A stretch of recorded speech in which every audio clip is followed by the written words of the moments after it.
Hello everyone, नमस्कार दोस्तों। Welcome to True IAS and PCS. Continue करते हैं अपनी इंडियन सोसाइटी की डिस्कशन को। जैसा कि आपको पता है, salient features of Indian society का जो टॉपिक है जीएस पेपर 1 के अंदर, मेंस के अंदर जो पहला टॉपिक है इंडियन सोसाइटी का, उसको हम डिस्कस कर रहे थे। और हमारा जो टॉपिक चल रहा था that was kinship, marriage and family. इनमें से दो आस्पेक्ट्स को हम लोग कॉम्प्रिहेंसिव तरीके से कवर कर चुके हैं, डैट इज किनशिप, रिश्तेदारी, हमारे रिलेटिव्स, हमारे रिश्तेदार, और शादीशुदा जिंदगी। अब चलते हैं परिवार की तरफ, फैमिली की तरफ। और आपको पता है कि तीनों एस्पेक्ट्स आपस में ये लिंक्ड हैं। यानी कि अगर हम मैरिज के एस्पेक्ट को बीच में रख कर देखें, शादी से पहले हमारे खून वाले होते हैं रिश्तेदार, फिर शादी के बाद लड़की के घर वाले या लड़की के घर वाले, जो भी आप अपने स्पाउस को देखते हो, उसके घर वाले बनते हैं आपके रिश्तेदार। और शादी के बाद जब आप अपने बच्चे पैदा करते हो अपने स्पाउस के साथ, तब आपकी ग्रो होना शुरू होती है, बनना शुरू होती है आपकी खुद की फैमिली। ठीक है, तो हम फैमिली की डिस्कशन करते हैं। मैरिज तक हम कॉम्प्रिहेंसिव तरीके से कवर कर चुके हैं। फैमिली की डिस्कशन यहाँ पर हम भारत के समाज के पर्सपेक्टिव से करेंगे। डैट इज जो टॉपिक है हमारा, फैमिली इन इंडियन सोसाइटी। ठीक है, सबसे पहले राइटर हमें ये बता रहे हैं कि फैमिली जो है ना, वो किसी भी सोसाइटी का एक बेसिक यूनिट होती है। घर परिवार जो है हमें एक तरीके से सेफ्टी प्रोवाइड करता है, हमें एक तरीके से घर परिवार के साथ सिक्योरिटी जो है वो महसूस होती है। और इसी के साथ अगर आप बात करो तो आपको एक प्रकार से सोशल सेटिस्फेक्शन भी मिलती है घर परिवार के साथ। कल को आप ये कह सकते हो कि हाँ भाई, मुझे अपना कहने वाला कोई है, मेरे सुख में, मेरे दर्द में मेरे कोई साथ है। तो ये किसी भी सोसाइटी के एक हेल्दी फंक्शन के लिए बेसिक यूनिट होता है सोसाइटी। और जब एक बच्चा पैदा होता है ना, जब एक छोटा बच्चा इस चीज़ को एक्सपोज करता है, यानी कि देखता है, एक्सपोज करने का यहाँ पर ये मतलब है कि देखता है जब पैदा होकर कि भाई मेरे आसपास कौन है कौन नहीं है, तो सोसाइटी जो है वो बच्चे का, सोसाइटी के अंदर जो फैमिली है हमारी, वो फैमिली बच्चे का एक पहला और मोस्ट इमीडिएट सोशल एनवायरनमेंट होता है। तो घर परिवार जो है, सबसे पहले उसी के अंदर बच्चा जो है अपनी सोशल स्किल्स जो है वो डेवलप करता है या करती है। इसके बाद जो सोशल नॉर्म्स होते हैं वो भी एक बच्चा घर परिवार में ही रहकर सीखता है या सीखती है। ठीक है, और बहुत सारी जो हैबिट्स होती हैं वो भी हमारे घर परिवार में रह के ही डेवलप होती है, हमारे अंदर इनकलकेट करी जाती है। परिवार के अंदर एक बच्चा भाषा सीखता है, उठने बैठने का सलीका तौर तरीके सीखता है या सीखती है, और सोशल नॉर्म्स जो हैं बचपन में जो हमें सिखाए जाते हैं वो फैमिली के थ्रू ही इनकलकेट एक बच्चे के अंदर करे जाते हैं। तो आप यहाँ पर इस पैराग्राफ से इंपॉर्टेंस समझ सकते हो घर परिवार की। फिर राइटर आपको ये कह रहे हैं कि इन सम वे और दी अदर जो घर परिवार होता है वो एक यूनिवर्सल ग्रुप है। यूनिवर्सल ग्रुप मतलब आप किसी भी कंट्री की बात कर लो, किसी भी कॉन्टिनेंट की बात कर लो, एक कंट्री के अंदर आप नंबर ऑफ स्टेट्स या प्रोविंसेस की बात कर लो, स्टेट के अंदर किसी भी सिटी या टाउन की बात कर लो, या इवन फॉरेस्टेड एरियाज या रूरल एरियाज की अगर आप बात कर लो, घर परिवार जैसी जो चीज़ है ये आपको हर जगह देखने को मिलेगी ही मिलेगी। फिर चाहे अगर आप बात करो ट्राइबल एरियाज़ की, आप चाहे बात करो रूरल एरियाज़ की, या फिर अगर आप बात करो अर्बन एरियाज़ की, और वो भी किसी भी देश के अंदर, किसी भी कॉन्टिनेंट के अंदर, सारी की सारी जो ट्राइबल, रूरल, अर्बन कम्युनिटीज़ हैं किसी भी देश के अंदर, या कोई भी धर्म या कल्चर के जो लोग हैं, वो हमेशा फैमिली के साथ जुड़े होते हैं या खुद की फैमिली रेज करने पर विश्वास करते हैं, और इस कॉन्सेप्ट में बिलीव करते हैं कि यस, फैमिली जैसी कोई चीज़ जो है वो इम्पॉर्टेंट है हमारी सेफ्टी एंड सोशल सिक्योरिटी के लिए और सोशल सेटिस्फैक्शन के लिए। परिवार से हमें मिलता क्या है? इंट्रोडक्शन में लास्ट चीज़ हमें ये बताई जा रही है, घर परिवार इसलिए भी इंपॉर्टेंट है कि इंडिविजुअल की लाइफ में, क्योंकि वो हमें सबसे ज़्यादा एंड्योरिंग रिलेशनशिप देते हैं किसी ना किसी तरीके से, इन वन फॉर्म और दी अदर। अब यहां पर सबसे पहले अगर मैं आपको समझाऊं, एंड्योरिंग शब्द का दोस्तों मतलब होता है लॉन्ग लास्टिंग। कहने का मतलब यह है, गली मोहल्ले में जो भी लोग हैं जिनको आप अपने फ्रेंड्स कह देते हो, जीवन में आपकी कोई गर्लफ्रेंड है, आपका कोई बॉयफ्रेंड है, इवन शादी के बाद आपका कोई स्पाउस है, एक वाइफ के पास हस्बैंड है, एक हस्बैंड के पास उसकी वाइफ है, ये सारे रिश्ते जीवन भर चलेंगे कि नहीं चलेंगे इसकी किसी भी प्रकार से कोई भी गारंटी नहीं होती है। लेकिन व्हेन यू से अ टर्म फैमिली, फैमिली आपके एंड्योरिंग रिलेशनशिप होते हैं। आपके टर्म्स एंड कंडीशंस आपके स्पाउस के साथ अच्छे नहीं चल रहे हैं, आपका हो जाएगा डाइवोर्स और बात वहीं पर खत्म। आपके गर्लफ्रेंड बॉयफ्रेंड के साथ अपने अच्छे टर्म्स एंड कंडीशंस नहीं चल रहे हैं, आपका हो जाएगा ब्रेकअप, बात वहीं पे खत्म।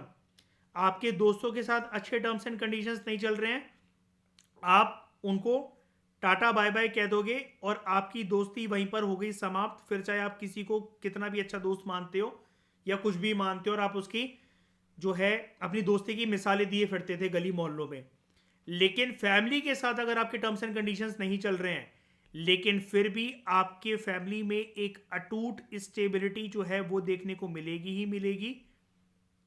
और फैमिली जब स्टेबिलिटी की राह पर होती है या उसके अंदर कोई भी किसी प्रकार से कोई कॉन्फ्लिक्ट आता है, तो उन कॉन्फ्लिक्ट्स को, उन आपसी संबंधों की खटास को रिजॉल्व करा जाता है, रेदर देन बाकी दुनियादारी के जो लोग हमारे साथ करते हैं कि डाइवोर्स ले लिया आपके स्पाउस ने, आपके गर्लफ्रेंड बॉयफ्रेंड ने ब्रेकअप कर लिया, आपके फ्रेंड ने आपको टाटा बाय बाय बोल दिया।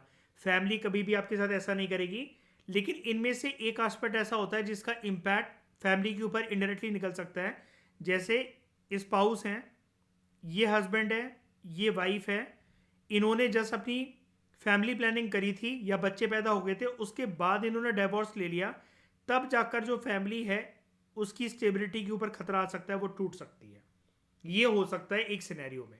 लेकिन ओवरऑल जो आपके फैमिली आपकी शादी से पहले है, जिसको आप घर परिवार कहते हो, जिसमें आपके सिबलिंग्स हैं, मम्मी पापा हैं, जर्नली देखो, गारंटी तो किसी भी चीज़ की नहीं है, लेकिन जर्नली बात यही है, यूनिवर्सली बात यही है, 90% केसेस में बात यही है कि फैमिली आपको सबसे ज़्यादा, दुनिया के किसी भी रिश्तों से ज़्यादा, जो आपके परिवार के लोग हैं, जो आपके घर परिवार के लोग हैं, आपके माता पिता, आपके सिबलिंग्स हैं, they will give you most enduring relationship in one form or the other, as compared to your friends, as compared to your girlfriend, as compared to your boyfriend, as compared to your husband, as compared to your wife. उनके comparison में family के रिश्ते आपको ज़्यादा enduring देखने को मिलेंगे। और ये भी हो सकता है जैसे कल को शादी के बाद आपका स्पाउस भी, आपके जो स्पाउस हैं वो भी आपकी फैमिली का पार्ट बन चुके हैं, तो रिलेशनशिप आपका इतना स्ट्रांग है कि फिर वो भी किसी भी प्रकार से घर परिवार को टूटने नहीं देंगे। ठीक है, अगर आपके घर वालों ने अगर आपको बाहर निकाल भी दिया है कि आपने किसी और धर्म की लड़की से, किसी और धर्म के लड़के से शादी कर ली है, या फिर घर वालों की मंजूरी के बिना शादी करके आप किसी को ले और आपको निकाल दिया गया, तो आप अब अपनी वाइफ के साथ, अपने हस्बैंड के साथ जिस प्रकार से फैमिली को रेस करोगे, वही आपका अब सबसे ज़्यादा एंड्योरिंग रिलेशनशिप होगा। तो आप इसको किसी भी पर्सपेक्टिव से देख सकते हो। अब हम बात करते हैं दोस्तों, परिवार की कुछ खासियत क्या होती हैं, उसके कुछ कैरेक्टरिस्टिक्स क्या होते हैं। जैसे अगर हम बोल रहे हैं कि कुछ लोग जीवन में हमारे साथ ऐसे जुड़े हुए हैं कि उनका टैग हमारे साथ ऐसे लगा हुआ है कि ये हमारा घर परिवार है, तो जो घर परिवार लोगों का होता है उनकी कुछ कैरेक्टरिस्टिक्स क्या होती हैं। सबसे पहले तो फैमिली की सबसे बेसिक और प्राइमरी कैरेक्टरिस्टिक है कि फैमिली एक बेसिक, एक डेफिनेट और एंड्योरिंग ग्रुप होता है। ठीक है, यानी कि जहां पर रिश्ते कौन से होते हैं, मैंने आपको यहां पर भी बताया एंड्योरिंग का मतलब, लॉन्ग लास्टिंग रिलेशनशिप यहाँ पर आपके होते हैं। ठीक है, फैमिली बनती कैसे है, फैमिली क्रिएट कैसे होती है? जैसे आप मान लो कि अभी आप कहने के लिए अभी अपनी फैमिली के पार्ट हो, ठीक है, आपके पास आपके सिबलिंग्स हैं, माता पिता है। अब सिबलिंग्स आपसे अलग हो गए और आपके माता पिता अब इस संसार में नहीं रहे, तो अब आपकी फैमिली कौन होगी? तो दुनिया में उस चीज़ की सच्चाई है कि आपकी फैमिली आप खुद बनाओगे अपने माता पिता और सिबलिंग्स के अलावा, जो कि तरीका होता है मैरिज का। और आपका फिर वंश आगे कैसे बढ़ेगा?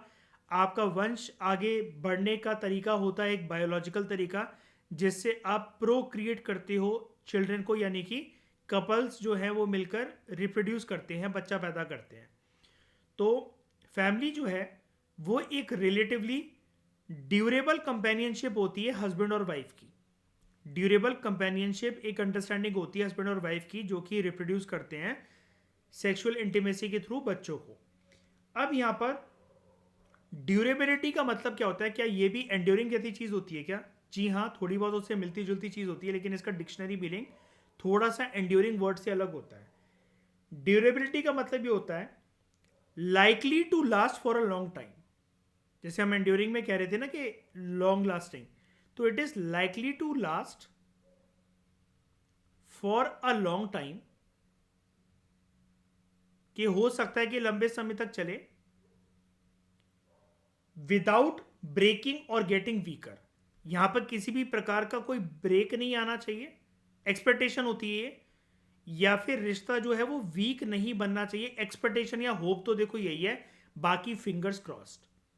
तो फैमिली जब फॉर्म होती है, अब देखो, एक तो होती है बेस्टोर्ड फैमिली जो आपके ऊपर थोपी हुई है कि आप पैदा होकर आए, ये आपके माता थे, ये आपके पिता थे, ये आपके ताऊजी थे, ये आपकी ताईजी थी, आपके चाचा हैं, ये आपकी चाची बनेंगी, वो चीज़ मतलब बेस्टोर्ड है आपके ऊपर। एटलीस्ट चलो, मतलब मान लो कि चाचा चाची तो चलो, मतलब चाचा तो हैं, चाची बाद में आएंगी, ठीक है, मामा है, मामी बाद में आएंगी, वो आपके पैदा होने के बाद हो सकता है। लेकिन अगर हम बात करें सबसे क्लोजेस्ट आपके रिलेशनशिप जो होते हैं, जो आपकी फैमिली का पार्ट होते हैं, आपके माता, आपके पिता, वो आपके ऊपर बेस्टोर्ड थे, आपके ऊपर चॉइस नहीं थी। भगवान ने आपसे नहीं पूछा था कि हम आपको पृथ्वी पर भेज रहे हैं और एक घर परिवार में पैदा करवाएंगे, ये आपकी मम्मी बनेंगी, आपके पापा बनेंगे, इनका थोपड़ा देख लो, इनका फाइनेंशियल स्टेटस देख लो, इनका घर परिवार देख लो, गली मोहल्ला देख लो अपना, क्या हम आपको भेज दें यहाँ पर?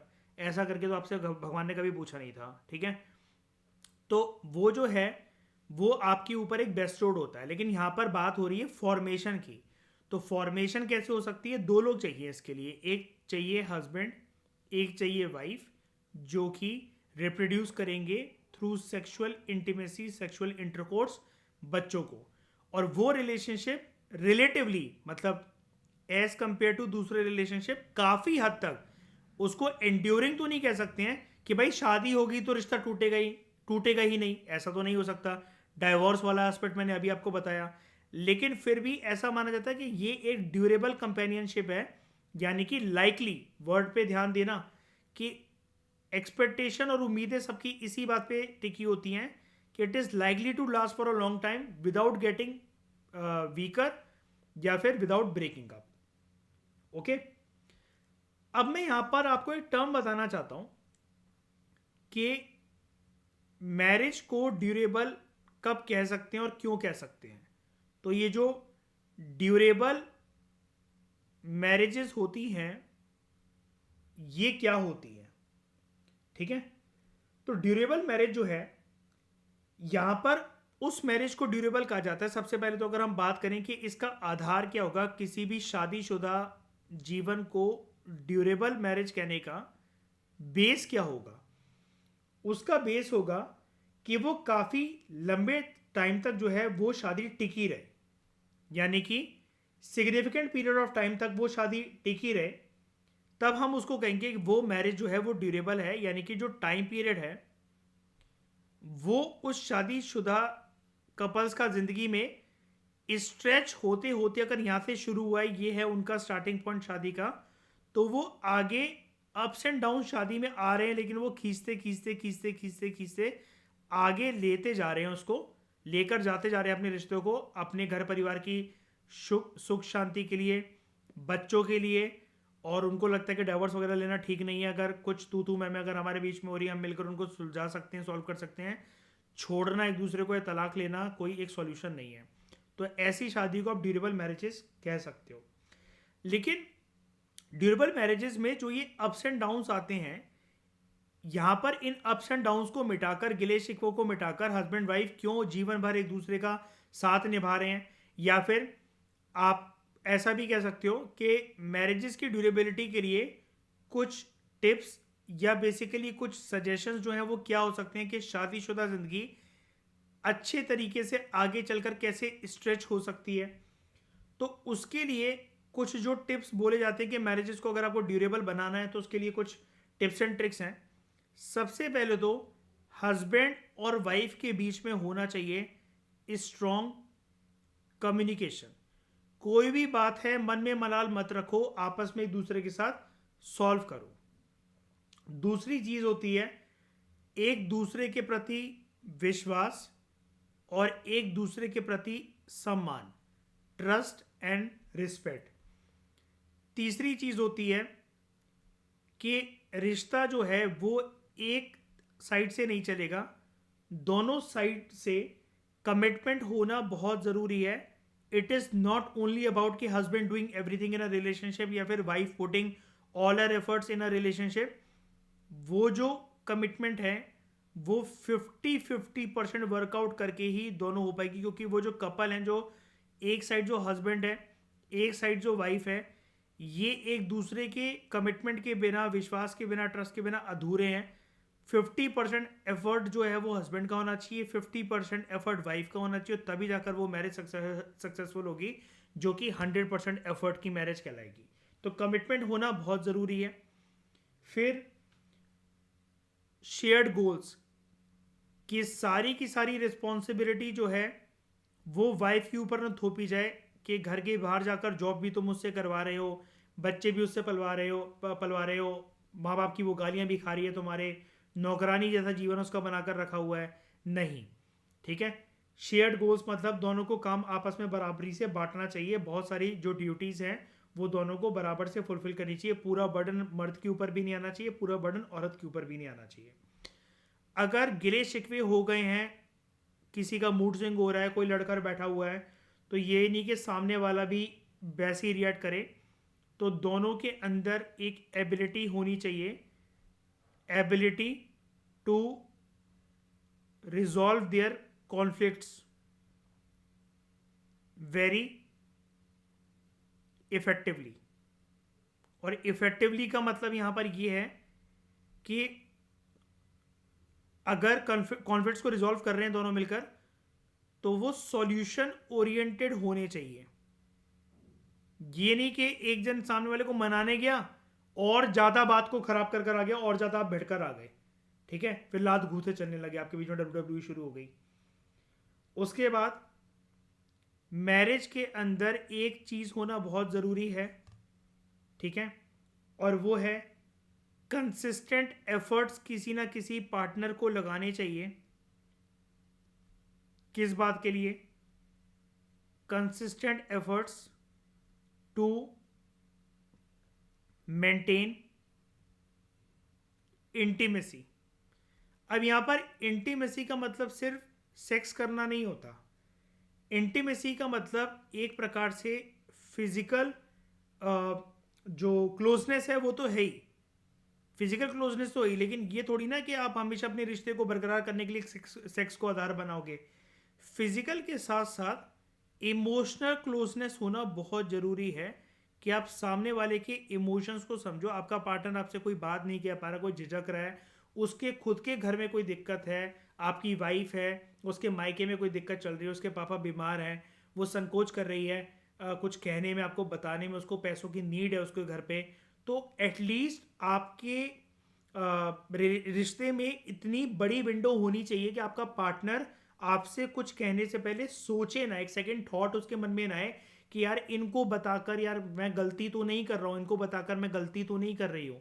तो वो होता है एक इंटीमेसी वाला एंगल। जो फिजिकल रिश्ते तो देखो होंगे ही, हस्बैंड वाइफ हैं, और ये वाला एस्पेक्ट भी देखो ज़रूरी होता है, वरना सामने वाला हो सकता है कि ये सोचे, उसके मन में डाउट पैदा हो कि माई वाइफ या फिर my husband is not having any interest in me now, या फिर मेरी फिजिक शायद से ख़राब हो गई है, या फिर इनका शायद से कहीं बाहर अफेयर चल रहा है। तो वो जो डाउट वाली फीलिंग है ना, जिससे रिश्ते खराब हो सकते हैं ओवर थिंकिंग की वजह से, स्टोरी मेकिंग की वजह से, उसको वो डाउट आए ना, इसलिए कहा जाता है कि एफर्ट कंसिस्टेंट लगने चाहिए टू मेंटेन इंटीमेसी, ताकि दोनों पार्टनर्स खुश रहें एक दूसरे से, इमोशनली और फिजिकली क्लोज आकर एक दूसरे के। और लास्ट चीज जो बचती है वो है, गलतियां हो जाएंगी रिश्ते में, हर रिश्ते में होती हैं, किसी किसी की छोटी होती हैं, किसी की बड़ी होती हैं, लेकिन इसका मतलब ये नहीं आप अपने पार्टनर को छोड़ दो या फिर उसको अपनी गलती सुधारने का कोई मौका ना दो। तो रिश्ते में एक चीज़ और ज़रूरी होती है, डैट इज़ फॉरगिवनेस। क्योंकि अगर सामने वाले से अगर गलती हुई है, आप उसको फॉरगिव कर रहे हो, तो उसमें कोई प्राउड वाली बात नहीं है। क्योंकि अगर गलती आपसे हो जाती है और सामने वाला अगर आपको माफ़ नहीं करता, तो एटलीस्ट अगर आप सामने वाले को माफ़ कर रहे हो तो अच्छी बात है, उससे आपका रिश्ता जो है, जहाँ जहाँ पर स्पीड ब्रेकर्स लग रहे थे, वो दोबारा रिज्यूम होकर एक हेल्दी वे में चल सकता है। और यहाँ पर बात हो रही है शादीशुदा ज़िंदगी की, ठीक है। तो ये हो गया दूसरा कैरेक्टरिस्टिक फैमिली का, जिसको मैंने काफ़ी डिटेल में आपको ड्यूरेबल मैरिज का कॉन्सेप्ट जो है वो बता दिया। अब फैमिली बहुत सारे तरीके से वर्क कर सकती है, बहुत सारे तरीके की बात नहीं कर रहा हूँ मैं, कौन कौन से तरीके की होती है ये तो मैं आपको थोड़ी बहुत बात बता चुका हूँ प्रीवियस डिस्कशन में, जब हम मैरिज का आसपास डिस्कस कर रहे थे। पैट्री लोकल, मैट्री लोकल, ठीक है, पैट्रीआर्कल, मैट्रीआर्कल, पैट्रीलीनियल, मैट्रीनीलियल, ये सारे टर्म्स हम डिस्कस कर चुके हैं। Even nuclear family, joint family के बारे में भी आप जानते हो। कुछ और बातें हम करेंगे टाइप्स ऑफ फैमिली की, एक सेपरेट डिस्कशन लेंगे, अगला लेक्चर इसके ऊपर बनाएंगे।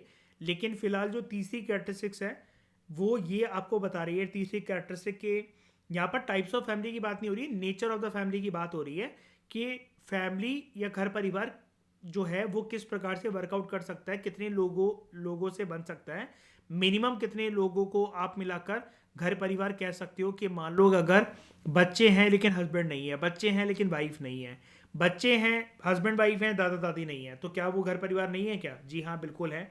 तो फैमिली में be limited to husband and wife, सिर्फ दो लोगों से भी बन सकती है फैमिली की। इनके एक हस्बैंड है, एक वाइफ है, अब इन्होंने बच्चा या तो करा नहीं या फिर इनका बच्चा हो नहीं रहा है, तो यहां तक इनका घर परिवार सीमित है, ठीक है।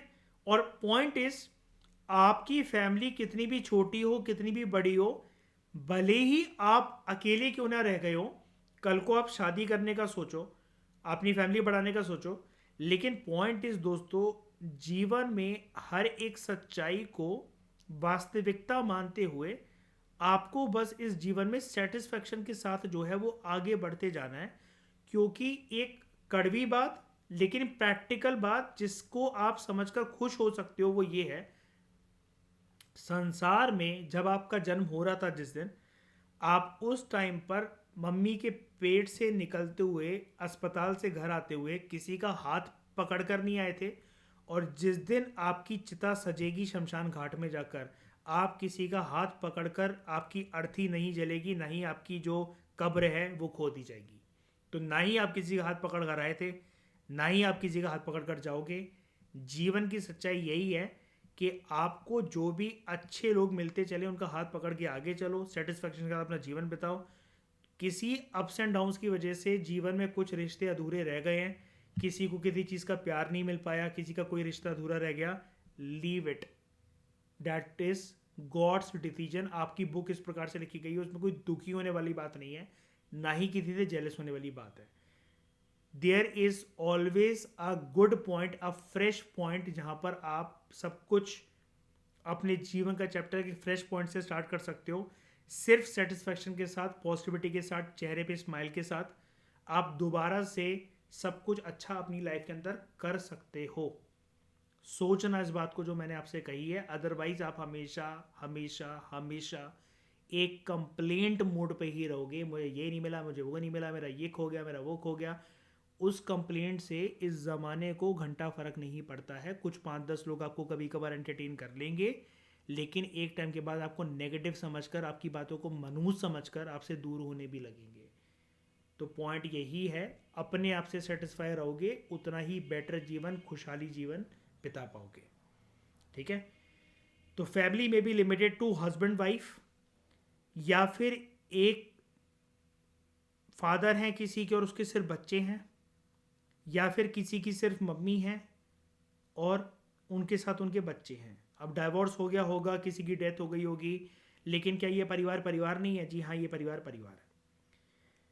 फैमिली जो है उसका साइज की अगर हम बात करें तो वो जनरली स्मॉलर साइज का होता है, लेकिन किसके कंपैरिजन में हम इसको स्मॉल साइज का बोल रहे हैं?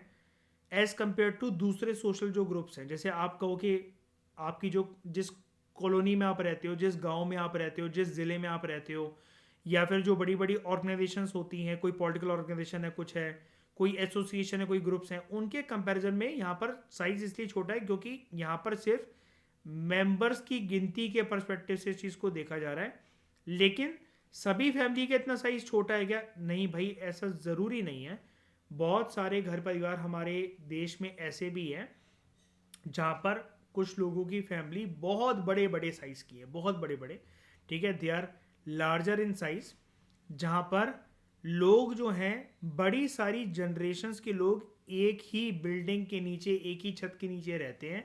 मान लो कि आपकी ज़मीन है, एक पुश्तैनी घर है, वहाँ पर आपके ग्रैंडफादर हैं, आपके फादर हैं, आप हो, आपके दो सिबलिंग्स और हैं, ठीक है, और फादर के भी भाई यानी कि ग्रैंडफादर के जो और चिल्ड्रन हैं, ठीक है, वो रह रहे हैं, आपकी बुआ, आपके बड़े पापा, आपके चाचा, चाचा के 3 बच्चे, बड़े पापा के जो हैं 2 बच्चे।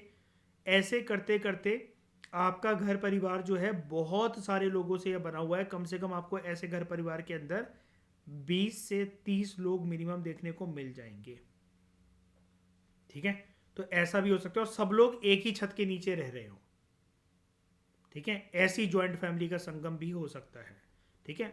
और फैमिली मान लो कि एक ही है, ये मतलब मान लो कि ये फैमिली एक ही है, लेकिन आपके बड़े पापा अलग रह रहे हैं, चाचा अलग रह रहे हैं, आप अलग रह रहे हो, आप कहीं और प्रिपरेशन करने के लिए कमरा लेकर रह रहे हो, ठीक है। फिर आपकी शादी होगी, आप अपनी वाइफ के साथ किसी और बिल्डिंग में रहने लगे, आपकी स्टेट अलग है, चाचा जी जहाँ रह रहे हैं वो स्टेट अलग है, बड़े पापा जहाँ रह रहे हैं वो स्टेट अलग है, बुआ जहाँ रह रही है वो स्टेट अलग है। तो क्या वो फैमिली फैमिली नहीं है क्या? नहीं जी, वो फैमिली फैमिली ही है। बस फ़र्क सिर्फ इतना हो जाएगा, इस फैमिली को फिर हम न्यूक्लियर फैमिलीज, मतलब नंबर ऑफ न्यूक्लियर फैमिलीज कहने लगेंगे, ठीक है। तो ये भी होता है।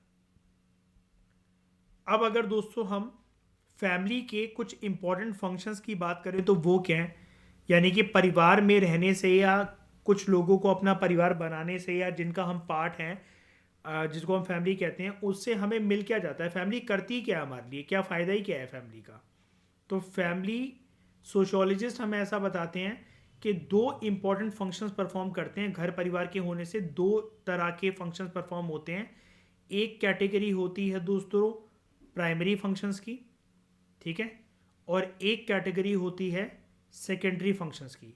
प्राइमरी फंक्शन मतलब फैमिली का जो मूल आधार है, परिवार का जो मूल अस्तित्व है, वो इन्हीं फंक्शंस के ऊपर छुपा हुआ है।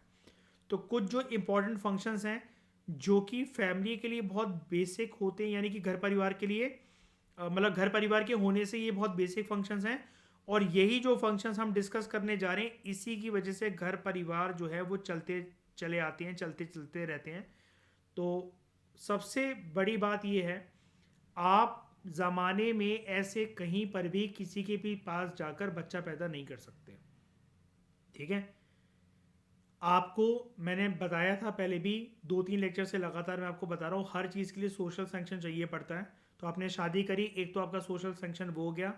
अब शादी के बाद अपनी बीवी को पार्क में थोड़ी ना सुलाओगे, आप रोड पे थोड़ी ना रुकाओगे आप उसको। आपको चाहिए एक घर परिवार वाले लोग जो कि आपका ध्यान रखें, आप उनका ध्यान रखो, अच्छे बुरे में वो आपके साथ हों, ठीक है। आपकी बीवी को इज्जत मिले, जब आप ऑफिस जाओ तो उसका भी ख्याल रखने वाले कुछ लोग हों, आपकी वाइफ का। तो ये सब चीज़ें हमारी फैमिली में ही पूरी हो सकती हैं। और सबसे बड़ी बात, जब फैमिली आपको आगे बढ़ानी है तो आपको बच्चे पैदा करने पड़ेंगे, और फैमिली आपको एक वो सपोर्ट देती है जहाँ पर आपकी वाइफ का ख्याल रखा जाएगा, उसको नट्स से, मिल्क से, बड़ी सारी अच्छे स्टफ से फीड करा जाएगा, टाइम टू टाइम उसको दिखवाया जाएगा। आप अगर ऑफिस में बिजी हो तो घर वाले, आपके छोटे भाई, आपके पापा, आपके चाचा, आपकी वाइफ को ले गए दिखवाने हॉस्पिटल तक। ये सब जो चीज़ें हैं, और बच्चे की पैदा होने के बाद उसकी पूरी परवरिश, उसकी माँ की परवरिश, ये सब कुछ एक फैमिली के एनवायरनमेंट में ही हो सकता है। अब इसमें ऊपर नीचे फ़र्क होता है कि हाँ भाई, जैसे हिंदुस्तानी घर परिवारों में मम्मियों की कंप्लेंट रहती है कि डिलीवरी करवा कर जस्ट आए थे और इतनी जल्दी काम करना पड़ा, तुम्हारी दादी ऐसी, तुम्हारे घर पे ऐसे, तुम्हारे पापा सपोर्ट नहीं करते हैं। वो सब चीज़ें ठीक है, लेकिन होते होते आप बड़े हो गए और होते होते वो टेंशनें मतलब निपट गई, और जो भी कन्फ्लिक्ट थे, लेकिन फिर भी आपके मम्मी पापा एक ही घर परिवार का पार्ट थे। तो कुल मिलाकर बच्चे को पैदा करने से लेकर बच्चे की परवरिश तक की जो जिम्मेदारी होती है वो पूरी हो जाती है अगर आप किसी परिवार का पार्ट हो, किसी एक जगह को फैमिली कह रहे हो। दूसरा, फैमिली होने से आपको अपने सर के ऊपर एक छत मिल जाती है। आप किसी एक लोकेशन को पूरे संसार में कह सकते हो कि मेरा घर वहाँ है, मेरी पुश्तैनी ज़मीन वहाँ है, मेरे दादा वहाँ रहते हैं, मेरी दादी वहाँ रहती है, मेरे चाचा वहाँ रहते हैं, मेरे ताऊ जी वहाँ रहते हैं, और ये मेरे मम्मी पापा का घर है, मैं अभी यहाँ पर पढ़ने आया हुआ हूँ, या फिर मैं अपने मम्मी पापा के साथ रहता हूँ या रहती हूँ। तो घर जो है वो आपके कहीं ना कहीं परिवार से जुड़ा होता है। आपके सर के ऊपर जो छत है और कंधे का जो आपका सपोर्ट है, आपका साइकोलॉजिकली जो मेंटल और साइकोलॉजिकल सपोर्ट है, वो आपको परिवार से ही मिलता है। हाउस, हाउस जो टर्म है वो बना होता है सीमेंट और ब्रिक्स से। घर परिवार जो बना होता है, घर जो बना होता है, होम, ठीक है, उसके अंदर आते हैं आपके इमोशंस, आपकी सेटिस्फेक्शन, आपकी कंफर्ट, ठीक है, आपको जो साइकोलॉजिकल सेटिस्फेक्शन मिलती है वो। तो हाउस जो है वो तो कोई भी बनाकर खड़ा कर सकता है, लेकिन होम आपको एक फैमिली से ही मिलता है। नंबर 3, प्राइमरी फंक्शन के अंदर ही ये सारे फंक्शंस आ रहे हैं। इंस्ट्रूमेंट ऑफ कल्चरल ट्रांसमिशन, आपका कल्चर, आपकी रीति रिवाज, आपके परंपरा, आपका रहन सहन, आपके ड्रेसिंग स्टाइल, आपके फेस्टिव एंजॉय करने का, फेस्टिवल्स को एंजॉय करने का तरीका, फेस्टिव सीजन में आपको क्या करना है, क्या पहनना है, किसके घर जाना है, लोगों को प्रणाम कैसे करना है, आपका कल्चर आपको क्या चीज़ें अलाउ करता है, क्या चीज़ें अलाउ नहीं करता, ये सब कुछ आपको घर परिवार के लोग सिखाते हैं कि आपका कल्चर क्या कहता है, और कल्चर को ट्रांसमिट आप तक कैसे करा जाता है, वो फैमिली के थ्रू करा जाता है। फैमिली एक एजेंट है सोशलाइजेशन का, और सबसे पहला एजेंट होता है सोशलाइजेशन का। आपकी परवरिश में आपको अच्छे बुरे की, सही गलत की समझ को सिखाने के लिए परिवार सबसे महत्वपूर्ण एस्पेक्ट होता है। मैंने आपको बताया था कि सोशलाइजेशन के 4 एजेंट्स होते हैं। जैसे आप जब इस संसार में आते हो तो ये 4 लोग आपके ऊपर किसी ना किसी प्रकार से प्रभाव डालते हैं, और आप इनसे प्रभावित होते हो उस प्रभाव की वजह से। तो उसमें एजेंट्स ऑफ सोशलाइजेशन में जो सबसे प्राइमरी एजेंट्स हैं वो आ जाते हैं हमारे पेरेंट्स, जिनको आप ऐसा भी कह सकते हो फैमिली, ठीक है। फिर आपके दूसरे एस्पेक्ट में यहां पर आ जाएंगे पीयर्स, यानी कि आपके दोस्त, ठीक है। फिर आ जाएंगे आपके टीचर्स, ये आपका स्कूल का एनवायरनमेंट। और एक एस्पेक्ट आता है that is known as other significant persons. ये होते हैं कुछ सोशल टॉपिक्स, जैसे मान लो धर्म हो गया, रिलीजन हो गया, पॉलिटिक्स हो गया, टेलीविज़न हो गया, ये सब चीज़ें आ जाती हैं। और पूरे जीवन काल में एक जो इंडिविजुअल होता है या होती है, वो इन चारों बेसिक एजेंट्स ऑफ सोशलाइजेशन से प्रभावित होता रहता है और होती रहती है, और इनके थ्रू बड़ी सारी वैल्यूज़ जो हैं वो हमारे अंदर होती हैं इनकलकेट। और उनमें से राइटर आपको यहाँ पर ये बता रहे हैं कि सबसे जो प्राइमरी है, सबसे जो मुख्य हैं एजेंट्स ऑफ सोशलाइजेशन में, दैट इज हमारे पेरेंट्स। हमारी फैमिली, ये ठीक है, ये बहुत मुख्य भूमिका निभाते हैं हमारे सोशलाइजेशन में, हमारी परवरिश में। उसके बाद प्राइमरी फंक्शन एक फैमिली का ये भी है, घर परिवार होने से उस परिवार के साथ जो भी स्टेटस जुड़ा होता है वो आपको ऑटोमेटिकली विरासत में मिल जाता है। ठीक है, स्टेटस एस्क्राइबिंग फंक्शन भी है फैमिली का। अब ये आपके जीवन में अच्छा रोल भी निभा सकता है ये स्टेटस एस्क्राइबिंग फंक्शन फैमिली का, बुरा रोल भी निभा सकता है। क्यों ऐसा फंक्शन में, इसमें क्या है भाई, आपकी फैमिली का नाम खराब है कि आपकी फैमिली क्रिमिनल फैमिली है, डॉन परिवार से आप बिलोंग करते हो, तो आपको भी कोई अच्छी निगाह के साथ समाज देखेगा नहीं। आपके घर परिवार में आपके दादाजी ने बहुत नाम कमाया, बहुत पैसा है, आपके पास बहुत ज़्यादा ज़मीन है, तो उस गांव में, उस डिस्ट्रिक्ट में, उस शहर में, उस ब्लॉक में, उस कॉलोनी में आपकी बहुत इज्जत होगी, आपको दूर दूर तक लोग सरनेम से, आपको नाम से जानते होंगे, तो वो स्टेटस ऑटोमेटिकली आपको विरासत में मिल जाता है। कहने का मतलब ये है। फिर फैमिली एक एजेंसी है, एक माध्यम है सोशल कंट्रोल का। ठीक है, अब सोशल कंट्रोल क्या होता है, यहां पर अगर हम बात करें, यहां लिख देता हूं मैं, सोशल कंट्रोल कहा गया ना फैमिली को, तो हमें पहले मतलब समझना होगा कि सोशल कंट्रोल वर्ड का, इस टर्म का मतलब क्या होता है। सोशल कंट्रोल दोस्तों याद रखना सबसे पहले तो कि सोशल कंट्रोल एक प्रोसेस है, ठीक है, जिसके थ्रू, ये एक ऐसा प्रोसेस है जिसके थ्रू जो आपका समाज है ना, क्योंकि यहां पर वर्ड आ गया सोशल, तो जो समाज है वो ये इंश्योर करता है,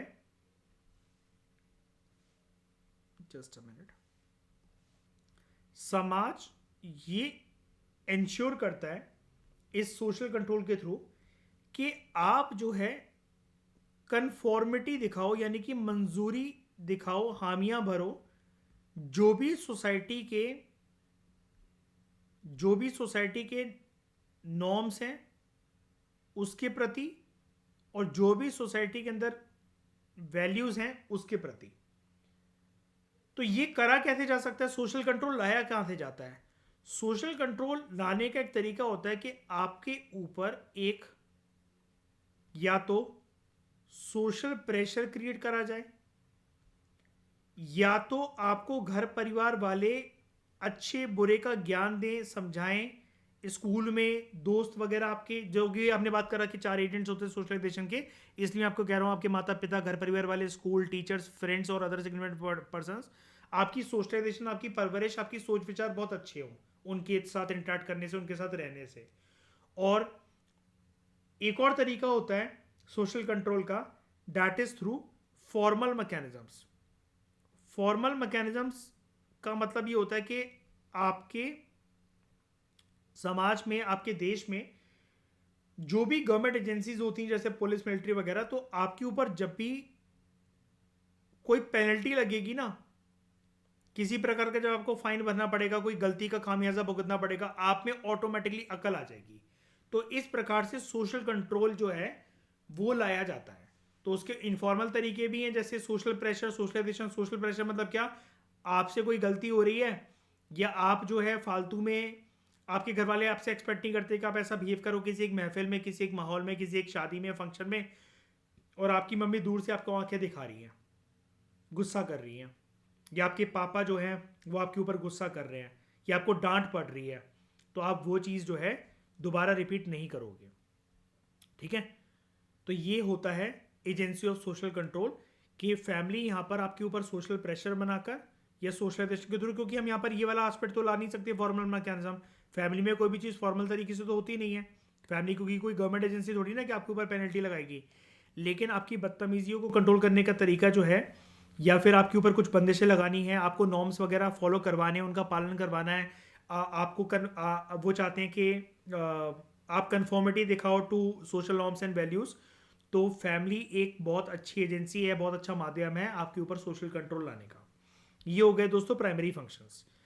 अब हम बात करते हैं कुछ सेकेंडरी फंक्शंस की with respect to the role of family, कि फैमिली के होने की वजह से कुछ सेकेंडरी फंक्शंस कौन से उत्पन्न होते हैं।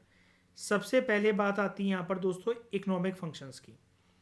जैसे जैसे इकोनॉमिक एडवांसमेंट्स बढ़ रही हैं और लोगों के अंदर इकोनॉमिक एडवांसमेंट्स की भूख भी बढ़ रही है, तो फैमिली जो है, सोशियोलॉजिस्ट हमें ये बताते हैं कि अब वो सिर्फ एक प्रोड्यूसिंग यूनिट नहीं रह गए हैं, वो बनते चले जा रहे हैं कंज्यूमिंग यूनिट। हर किसी को अच्छा लाइफस्टाइल चाहिए, अच्छे कपड़े चाहिए, अच्छे वो चाहिए, लेकिन इसके लिए कमाना भी तो पड़ेगा ना।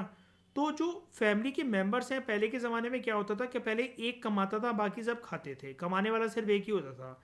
लेकिन आज के समय में हर एक फैमिली का मेंबर चाहे कम कमाए चाहे ज़्यादा कमाए, लेकिन हर किसी को एक भूख लगी रहती है कि जीवन में जितनी जल्दी हो सके उतनी जल्दी हम वर्किंग मेंबर बन जाए अपनी फैमिली का, और अपने जो शौक हैं, अपने जिस प्रकार से उनको जूते लेने हैं, कपड़े लेने हैं, अपना फ़ोन लेना है, आईफोन खरीदने की भूख है, तो वो सैलरी या वेजेस अर्न करते करते अपनी socio economic wellbeing as well as अपने परिवार की सोशियो इकोनॉमिक वेलबींग को इंश्योर कर पाते हैं।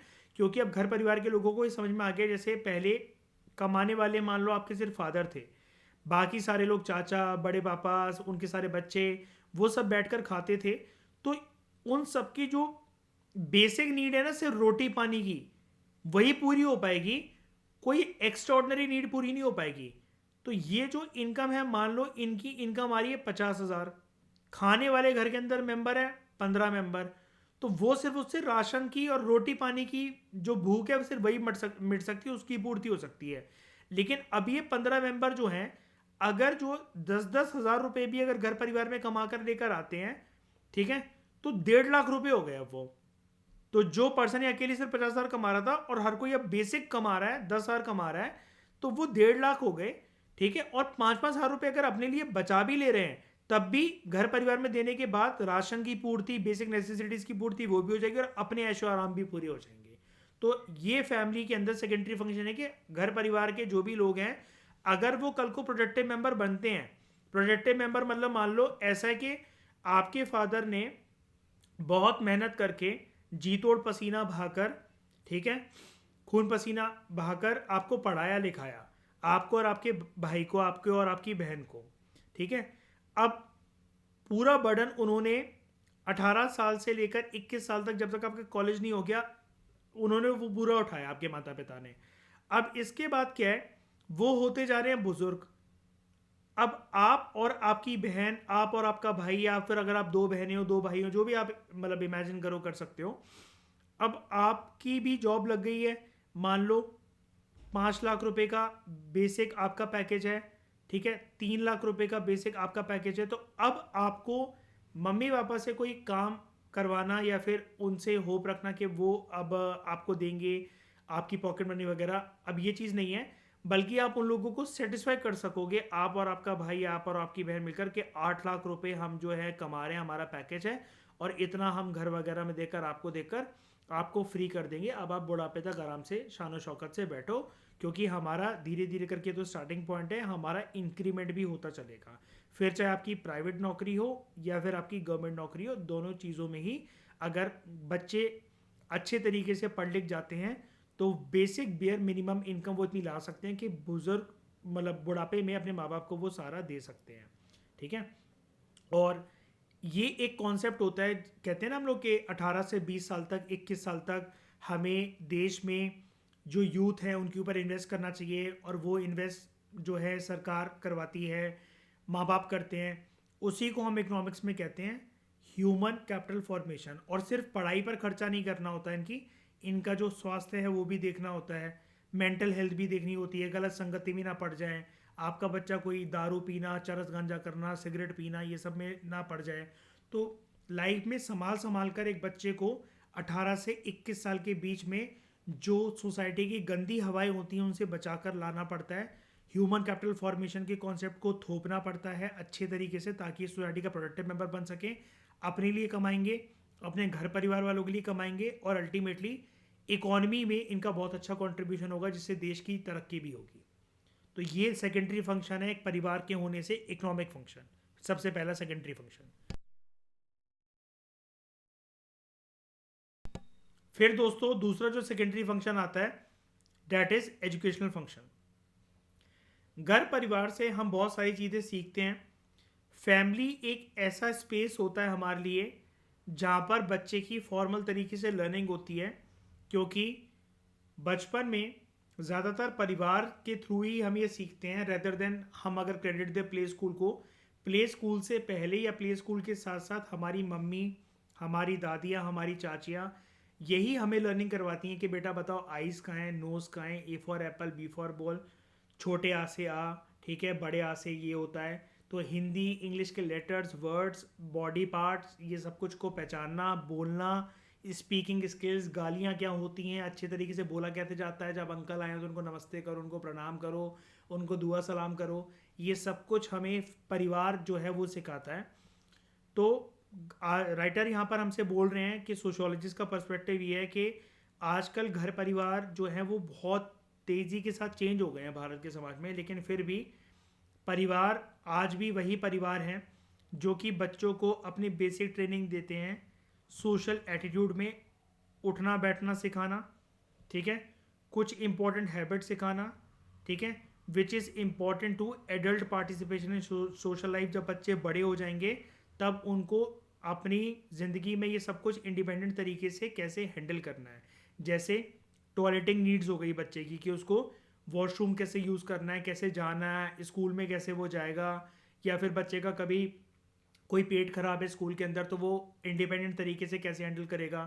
एक लड़की के जीवन में जब वो छोटी बच्ची होती है प्यूबर्टी के टाइम पर, एडोलेसेंट तक आते हुए जब पहली उसकी मेंस्ट्रुअल साइकिल होती है, तो मम्मी का ये बताना कि कैसे मेंस्ट्रुअल पैड को आपको यूज़ करना है, ठीक है, कैसे स्कूल में अगर आपको पीरियड्स एकदम से शुरू हो जाएं तो आपको पैड अपने पास रखना है, कैसे आप वॉशरूम में जाकर उसको चेंज करोगे, क्या हो करोगे क्या नहीं करोगे, ये सब कुछ हमें घर परिवार से सीखने को मिलता है।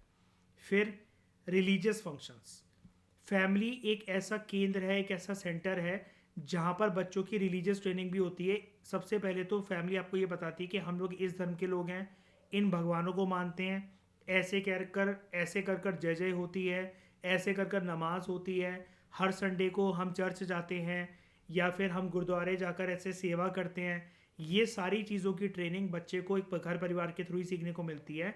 तो the children learn from their parents various religious virtues, ठीक है। अब वर्च्यूज का मीनिंग जो है मैं आपको पहले तब बता चुका हूँ। इस वर्ड का मतलब ऐसा बिहेवियर जिसके थ्रू आपके हाई मॉरल स्टैंडर्ड्स देखें, या फिर मॉरली गुड आपका बिहेवियर। और जब बात धर्म की आ रही है तो आप कैसे मंदिर के अंदर, मस्जिद के अंदर, गुरुद्वारा के अंदर, चर्च के अंदर, किसी बुद्धिस्ट या जैन श्राइन जा रहे हो तो आप उनके अंदर, उनके प्रमाइसिस के अंदर एंटर कैसे करोगे, क्या क्या चीज़ें आप लेकर जाओगे, क्या आपको वहाँ पर चढ़ाना है क्या नहीं चढ़ाना है, ठीक है। ये सब चीज़ें घर परिवार आपको सिखाता है। फिर फैमिली में हंसी मजाक जो चलता है उससे मूड भी लोगों का फ्रेश रहता है, तो रिक्रिएशनल फंक्शंस के लिए भी फैमिली इंपॉर्टेंट है।